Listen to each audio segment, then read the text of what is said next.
Oke, Assalamualaikum warahmatullahi wabarakatuh.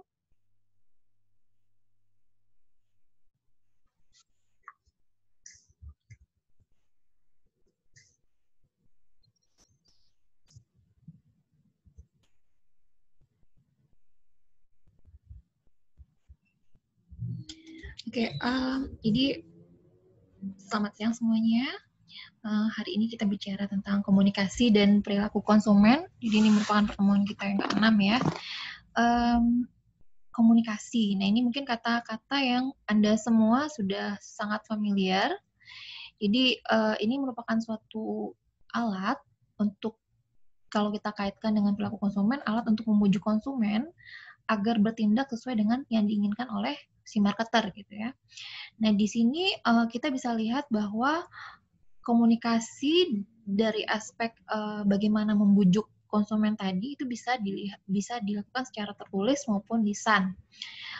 Jadi kalau secara visualnya kita butuh ilustrasi, gambar, demonstrasi produk, mimik muka gitu ya. Jadi Anda bisa lihat kalau orang itu lagi iklan makanan pasti wah kesannya pasti sangat lezat makan itu, sampai ke ekspresinya itu harus kelihatan. Itu cara berkomunikasi. Atau kalau tidak suka harus diperlihatkan juga ekspresi ketidaksukaan tersebut. Atau mungkin kombinasi. Jadi istilahnya semuanya itu baik verbal maupun non verbal adalah cara kita berkomunikasi dengan konsumen.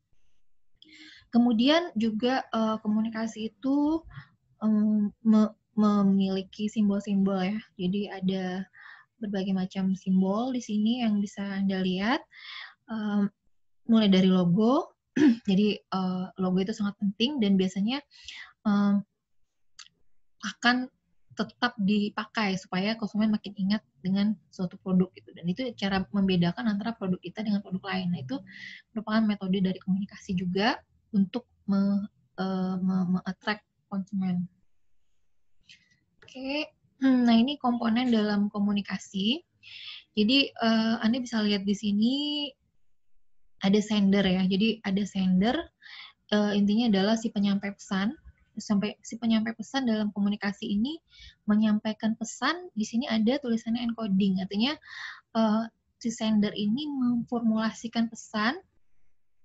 Sebenarnya mungkin banyak yang ada di kepala dia ya, tapi dia memformulasikan pesan itu bagaimana agar kemudian pesan itu bisa dimengerti gitu. Nah, ini proses encoding gitu ya. Jadi misalnya kalau Anda membujuk orang tua Anda ingin membeli laptop misalnya kan, nah, mungkin proses encodingnya macam-macam dulu, dibujuk dulu orang tuanya, dikatakan apa, tambah cantik mama atau apa gitu ya. Nah, sehingga nanti message-nya ini sampai, sehingga nanti pesannya ini menjadi sebuah pesan yang bisa dimengerti dan bisa meyakinkan gitu. Kemudian mungkin laptopnya dikatakan, oh iya laptop ini penting untuk pembelajaran online segala macam gitu ya.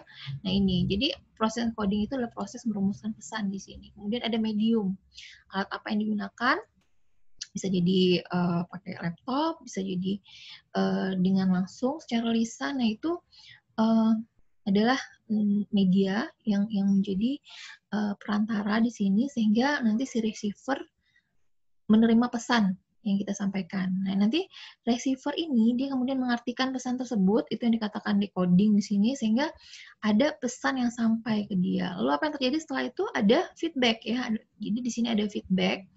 Intinya ketika si penerima pesan mendapatkan pesan, dia akan ada kemungkinan dia paham sehingga lalu melakukan apa yang diinginkan oleh si sender, atau mungkin tidak paham, bisa ditanya balik ya ke sendernya. Kemudian di sini ada noise. Noise itu adalah hambatan.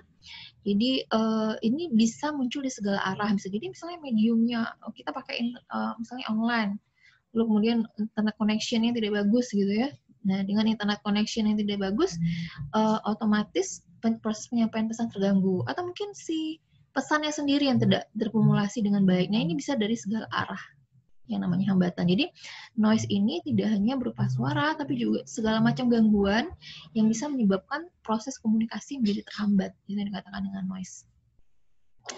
Baik, kemudian dari sisi komunikasi pemasaran, yang dilakukan perusahaan dalam menyampaikan pesan pemasaran itu adalah berupa sponsor. Jadi ada pemakasa pesan, kepada siapa pesan dikirimkan yang harus disampaikan juga. Lalu pesannya itu yang harus dirumuskan tadi. Jadi kita balik ke alur tadi, Anda masih ingat. Jadi pesannya seperti apa sehingga bisa dimengerti oleh si penerima pesan. Kemudian cara penyusunnya bagaimana, di sini ada kata-kata, gambar, simbol, dan lain-lain. Lalu siapa yang menyampaikannya juga penting. Jadi si pembawa pesannya juga penting, karena itu memungkinkan seperti di poin kedua ya, kredibilitas dari si penyampaian pesan itu sangat penting sehingga pesan itu bisa dipercaya oleh konsumen. Nah, misalnya di sini ada iklan tolak angin, pakai Lola Kamal yang dulu ya itu ya. Sekarang pakai siapa lagi? Yang jelas mereka pakai public figure yang mungkin dipercaya gitu. Nah, di sini juga Pesoden dia pakai biasanya dari Persatuan Dokter Gigi Indonesia atau setidaknya pakai apa namanya, penyampai pesan yang menggunakan jaket putih seperti ini sehingga kelihatan bahwa ini tim medis gitu ya, ini dari mungkin dari dokter gigi, sehingga dipercaya bahwa pesan yang disampaikan tentang Pepsodent ini menjadi betul gitu kan, jadi makin diyakini oleh konsumen. Kemudian, nah di sini ada juga sumber formal itu misalnya memakai sumber lain yang di luar perusahaan. Mungkin konsumen bisa jadi jenuh gitu ya, jenuh karena mereka tahu bahwa iklan itu berbayar sehingga mengatakan oh ya mungkin ini pesannya bayaran gitu. Tapi kalau misalnya ada sebuah perusahaan melakukan seperti CSR membantu apa namanya korban apa gitu, lalu ada pihak lain yang mengatakan kebaikan tentang perusahaan tersebut, maka mungkin bisa jadi lebih dipercaya di situ pesannya. Jadi tidak selalu pesan itu disampaikan secara komersil di sini. Oke. Selanjutnya tentang karakteristik dari penerima pesan. Jadi ini kaitannya dengan segmentasi pasar juga. Jadi Anda mungkin ingat ya di awalnya tentang segmentasi pasar bahwa setiap pesan itu kita punya target kan, kita punya target audiens. Nah itu kita harus paham siapa sebenarnya yang akan menerima pesan kita ini gitu. Nah, itu disesuaikan dengan bahasanya. Jadi di sini ada beberapa contoh, lalu saya ingin kasih contoh juga. Mungkin kalau Anda targetnya itu anak kecil, jadi anak kecil biasanya dia bangun jam berapa? Mungkin jam 10 malam udah tidur ya. Jadi kalau Anda menarget produk makanan untuk anak kecil lalu Anda beriklan jam 12 malam dengan kata-kata yang sulit dimengerti, nanti tidak akan sampai ke sasaran gitu. Nah, itu harus dipahami. Kalau mungkin orang dewasa lalu seperti apa iklannya. Nah, kalau wanita juga akan berbeda. Jadi cara penyampaian pesan itu sampai ke media yang digunakan itu akan penting diperhatikan sesuai dengan siapa target dari audiens kita. Nah, di sini ada hambatan juga dalam komunikasi, ada persepsi selektif.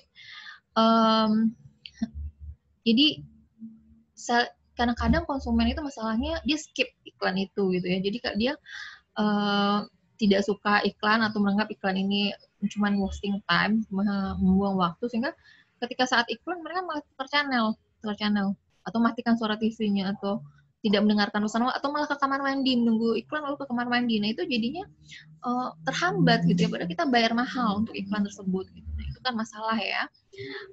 Kemudian ada masalah kegaduhan psikologis di sini karena terlalu banyak iklan sehingga kemudian konsumen itu menjadi apa, terlalu crowded di kepalanya bisa jadi, sehingga tidak ingat gitu ya, tidak ingat detail dari setiap iklan itu karena terlalu banyak dan terlalu cepat bisa jadi juga. Nah sekarang kita lihat dari sisi keefektifan, ini yang harus kita riset terus karena untuk beriklan itu sendiri itu mahal kan, itu mahal dan ya karena itu kita harus lihat ini efektif atau tidak iklan yang digunakan. Kalau seandainya tidak efektif, maka harus ditinjau ulang. Yang tidak efektif ini apa? Message-nya kah, pesannya kah, waktunya kah, si penyampai pesannya kah? Nah, tadi kan kita sudah lihat komponen-komponennya ya. Jadi di mana masalahnya gitu sehingga ini tidak efektif gitu. Nah, itu ditinjau ulang dan kemudian bisa jadi dirumuskan kembali, di-encoding ulang message-nya gitu. Nah, yang di sini juga bisa jadi kita punya lembaga independen juga yang melihat bahwa apa yang harusnya diperbaiki ya dari iklan tersebut nanti dibandingkan dengan iklan-iklan lain juga. Jadi misalnya iklan yang baik, kenapa mereka itu diterima pasar gitu misalnya kan. Jadi bisa jadi kita butuh secara berkala merubah iklan sehingga orang nggak jenuh gitu ya. Nah itu yang harus diperhatikan. Sehingga nanti pesan yang dipakai ini akan tepat pada sasaran. Oke, mungkin itu saja ya yang bisa kita sampaikan pada hari ini. Oke.